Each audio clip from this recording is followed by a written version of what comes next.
नमस्कार दोस्तों, मैं Parasnath life high study IAS में आपका स्वागत है।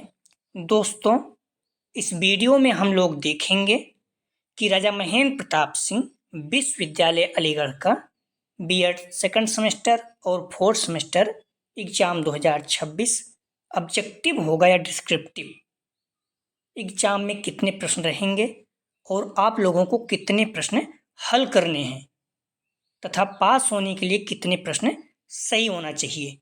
तो आइए देखते हैं। तो आप लोग क्लियर पता ही होगा कि आपका डेट शीट आ गई है। जो बीएड सेकंड सेमेस्टर के बच्चे हैं उनका 13, 15, 18, 19, 13 मई, 15 मई, 18 मई और 19 मई के एग्जाम है। जो फोर्थ सेमेस्टर के बच्चे हैं उनका एग्जाम 14 मई, 16 मई और 20 मई को होगा। ठीक है, इस पर वीडियो बना चुके हैं, डिस्क्रिप्शन में लिंक मिल जाएगा, आप लोग जाकर देख सकते हैं।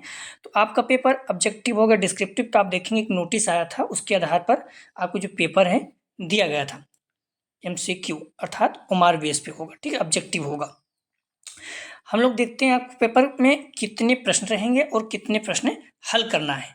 ठीक है, तो अगर आप देखेंगे तो ध्यान रखिएगा 2 नंबर, परीक्षा में कुल 100 प्रश्न रहेगा। कितना? 100 प्रश्न, जिसमें से 75 प्रश्न आपको हल करना है और समय ध्यान रखिएगा 2 घंटे का होगा। तो क्लियर है? चाहे सेकंड सेमेस्टर हो चाहे फोर्थ सेमेस्टर, आपका पेपर ऑब्जेक्टिव अर्थात ओमार बेस पे होगा, MCQ बेस पे 100 प्रश्न एग्जाम में रहेगा। 75 प्रश्न आपको उत्तर देना। 76 प्रश्न आप हल कर देते हैं तो 1 से लेकर 75 प्रश्न ही चेक होगा।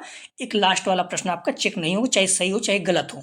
ठीक है, इसमें मान लीजिए 80 प्रश्न किसने हल कर दिया तो इसका मतलब 1 से लेकर 75 तक चेक होगा। लास्ट के 5 प्रश्न आपके नहीं चेक होंगे, चाहे सही हो चाहे गलत हो, और समय आपके 2 घंटे रहेंगे।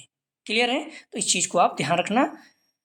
अब हम लोग देखते हैं कि आपका जो एग्जाम है उसमें कितने अंक प्राप्त करने हैं पास होने के लिए। ठीक है, तो आप पहले से अगर आप देखेंगे सेकंड सेमेस्टर के, तो इसमें आपके चाहे वो 80 अंक हो चाहे 40 अंक, दोनों की बात करें, फोर्थ सेमेस्टर सेकंड सेमेस्टर दोनों के। जैसे मान लीजिए सेकंड सेमेस्टर में क्या है, पेपर 201 80 अंक का, 202 80 अंक का, 203 40 अंक का है। ठीक है, 204 40 अंक का है। ठीक है, और जो 5 था इसमें इंटरशिप 50-50 अंक का है। तो ध्यान रखिए आपको 40 अंक प्राप्त करना है पास होने के लिए। 80 अंक है तो 80 का 40% कितना हो जाएगा? 80 गुणित 40/100 कर दीजिए, यहाँ से जीरो कट कर 32 हो जाएगा। तो आपको 32 अंक प्राप्त करना है पास होने के लिए। अब मान लीजिए यही कोई 40 नंबर का है तो 40 नंबर में कितना? 40 का 40%, 40 गुणित 40/100 कर दीजिए। एक जीरो से यहाँ 16 अंक, 16 अंक प्राप्त करना है। तो क्लियर इस तरह से, अगर 80 अंक का है तो 32 और 40 अंक का है तो 16 अंक आपको प्राप्त करना है पास होने के लिए। अब हम लोग देखते हैं कितने प्रश्न सही होना चाहिए।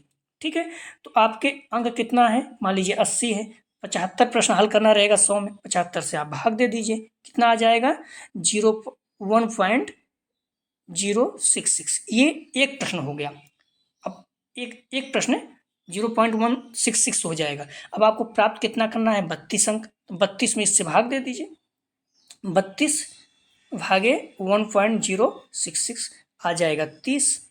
ठीक है, अर्थात 30 प्रश्न आपका सही होना चाहिए। चाहे सेकंड सेमेस्टर चाहे फोर्थ सेमेस्टर हो, सभी में 30 प्रश्न सही होना चाहिए। अब मान लीजिए इसे 40 अंक का है तो 40 में क्या हो जाएगा? 40/75 कर दीजिए। तो एक प्रश्न जो है आप जानते ही होंगे 0.533 आ जाएगा। और प्राप्त कितना करना है? 16 अंक। 16 भागे 0.533 कर दीजिए। ठीक है, आ जाएगा 32, अर्थात 32 प्रश्न यहाँ भी सही होना चाहिए। तो चाहे 80 प्रश्न अंक का हो पेपर चाहे 40 का, आपको कितने प्रश्न सही होना चाहिए एग्जाम में? 30। ठीक है, तो ध्यान रखिएगा, चाहे आपका 80 अंक का पेपर हो चाहे 40 अंक का, आपको सभी में 30 प्रश्न आपका ध्यान रखिएगा सही होना चाहिए। क्लियर है इस चीज़ को लेकर? ठीक है, तो 100 प्रश्न आपका दिया रहेगा, 75 प्रश्न आपको हल करना है, 30 प्रश्न आपका सही होना चाहिए। चाहे सेकंड सेमेस्टर हो चाहे फोर्थ सेमेस्टर हो, 30 प्रश्न आपका सही होना चाहिए। क्लियर है? इसी तरह से अगर आप फोर्थ सेमेस्टर में देखेंगे तो यहाँ पर 3 पेपर है, 401, 402, 403, 80 अंक का है, 40-40। तो यहाँ पर ध्यान रखिए 32 अंक आपको प्राप्त करना है। 40 है तो 16 अंक, 40 है तो 16 अंक। ठीक है, और यहाँ पर भी आपको 100 प्रश्न दिया रहेगा, 75 प्रश्न कोई भी हल कर दीजिए, 30 प्रश्न आपका सही होना चाहिए। ठीक है। आप अगर मार्कशीट देखना चाहें तो देख सकते हैं, एक मार्कशीट है मेरे पास जिसमें 80 अंक का है पेपर, ठीक है। 80 का 40% कितना होता है? 32। इन्होंने 74 प्राप्त किया है। लेकिन जो इंटरनल 20 अंक है, इसमें 20 में 20 प्राप्त किया है। इस चीज़ को आप लोग ध्यान रखना, कोशिश करो जो एग्जाम जो अपना इंटरनल असेसमेंट है कॉलेज की तरफ से आपको अच्छा नंबर मिले। इसमें देखिए 20 में 20 मिला हुआ है, ठीक है। और यहाँ पर भी देखिए 75, 20 में 20 मिला है। 40 अंक का है, 40 में 34, 10 में 10 मिला है। यहाँ पर भी 40 में 38, 10 में 10 मिला है। बहुत अच्छे अंक हैं। अगर इंटरनल अंक अच्छे मिल गए तो फिर आपके बहुत अच्छे अंक आ जाएंगे। 361 अंक हैं 400 में, और 361 मतलब हो गया, परसेंटेज निकालेंगे 361 गुणते 100 कर दीजिए, बटे 400 कर दीजिए, आ गया 4 9 36, लगभग 90% के आसपास आ जाएगा। 90 पॉइंट समथिंग आ जाएगा, ठीक है। 90.25 आ जाएगा। तो इस तरह से आप लोग ध्यान रखना, अच्छे अंक आना चाहिए, ठीक है। और चाहे फोर्थ सेमेस्टर में भी इसे देख लीजिए, इनको 20 में 20 मिले हुए हैं, ठीक है। 20 में 20 मिले हुए हैं, 80 में 73 मिले हैं, बड़ा अच्छा नंबर है। तो सारे अपने स्टूडेंट हैं, अगर आप जुड़े रहेंगे, प्रैक्टिस सेट पड़े हुए हैं, सारे आप सॉल्व कर सकते हैं। बाकी हम लोग प्रैक्टिस स्टार्ट कर देंगे, चाहे सेकंड सेमेस्टर फोर्थ सेमेस्टर हैं, तो आप लोग इस चीज़ को ध्यान रखिएगा। तो हम लोग इसीलिए इस वीडियो को बनाए थे कि आप लोग क्लियर हो जाए, बच्चे पूछ रहे थे, ठीक है। तो आपका पेपर जो है ध्यान रखिएगा ऑब्जेक्टिव होगा, ठीक है। आपका पेपर ऑब्जेक्टिव होगा, ठीक है।